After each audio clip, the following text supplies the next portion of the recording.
അഴൂതു ഓതി അഥവാ പിശാചിനെ തൊട്ട് പിശാചിന്റെ സാമീപ്യത്തെ തൊട്ട് കാവലിനെ ചോദിച്ചുകൊണ്ടാണ് നമ്മൾ നിസ്കാരം തുടങ്ങുന്നത്. നമുക്ക് ആ നിസ്കാരത്തിൽ പിശാചിന്റെ ശല്യം കുറഞ്ഞു കിട്ടും.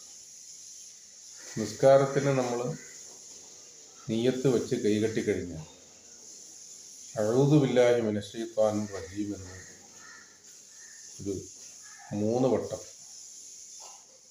ആത്മാർത്ഥമായിട്ട് പറഞ്ഞാൽ നമുക്ക് ആ നിസ്കാരത്തിൽ പിശാചിന്റെ ശല്യം